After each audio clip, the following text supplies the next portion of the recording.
क्या क्या आपने विचार किया आपके लिए और क्या चीजें हैं और क्या उनसे उम्मीदें हैं और पहले भी उन्होंने जारी किया आपके पास नहीं, बात ये नहीं है। बात ये है वो पूरे प्रदेश की जरूरतों के और एक जर्नल जो है गारंटियां हैं जिसमें पूरे प्रदेश में और हमारे इलाके में हमने अपने इलाके के लिए जो हमारी जरूरतें हैं, जो हमें अपनी पार्टी से जिनका हमें कराने का वो है, उन चीजों के बारे में और जो हमारी मांगे रही हैं, जिन चीजों की हमने मांग उठाई है और लोगों की जरूरत है आज के दिन, उन चीजों को जो है हमने आज इस वचन पत्र के माध्यम से इनको जो है अपनी प्राथमिकताएं आप सबके सामने आगे करी हैं। और हम ये मानते हैं कि हम जनता के बीच में विकास के मुद्दे को लेके जा रहे हैं और विकास के मुद्दों में ये सभी जो हमने अपने वचन पत्र दिए हैं ये सभी उसका अंग है और ये एक सारा प्रारूप उसी के संदर्भ में आप सबके सामने हमने आज जारी किया है। वचन पत्र में क्या खास बात की जाए आपके सामने अब इसमें 20 सूत्रीय हैं। इसमें तो ये तो आप लोग हैं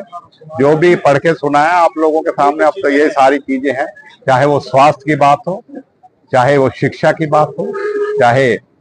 रोजगार की बात हो, चाहे हमारी जो जरूरतें हैं, सिंचाई के पानी की जरूरत है, पीने के पानी की जरूरत है, चाहे युवाओं की बात है, चाहे हमारे कोई भी समाज के वर्ग की बात है, उस सब के लिए ये समझते हैं कि ये सब चीजें हमने अपने की कुछ बड़ी मांगे रहे, चाहे यूनिवर्सिटी हो, रेललाइन हो, कोटला झील हो, केनाल हो, इसको कितनी सरकार बनती है, कितनी ये सारी परियोजनाएं 2005 के बाद से ही इन पे काम करना शुरू किया था और हम समझते हैं 2014 के बाद इनको ठंडे बस्ते में बीजेपी ने बंद करने का काम किया। हमने इसीलिए ये वचन पत्र किया है कि हमने पहले भी इन सभी मांगों के लिए काम किया है,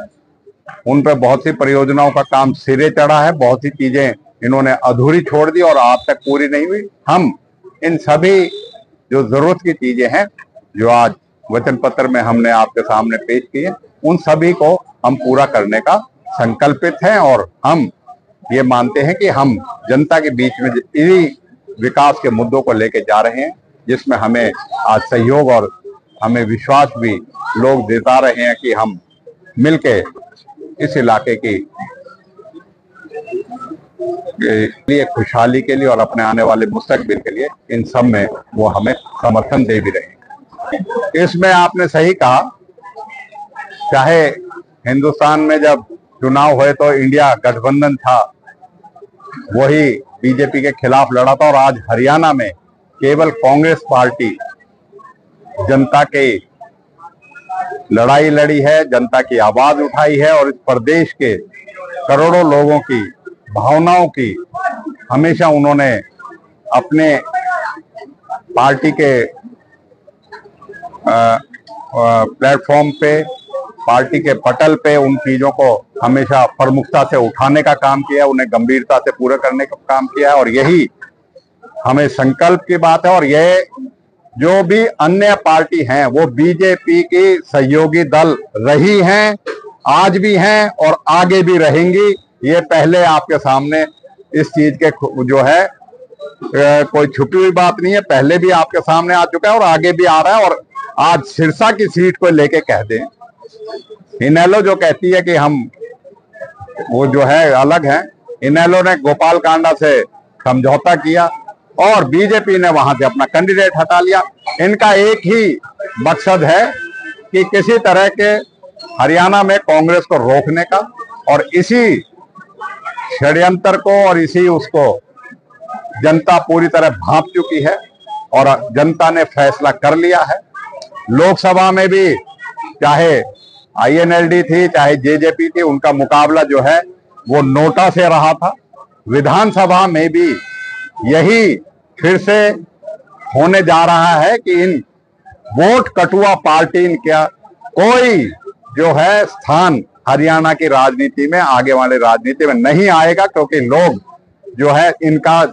जो गेम प्लान और इनका जो मकसद है वो समझ चुके हैं। ये सत्ता में आने के लिए नहीं, लोगों की भलाई के लिए, ये सत्ता की मलाई और सत्ता की चाशनी चाटने के लिए जो है बीजेपी के साथ मिलकर कांग्रेस को रोकने का काम कर रहे हैं। मैं समझता हूं कि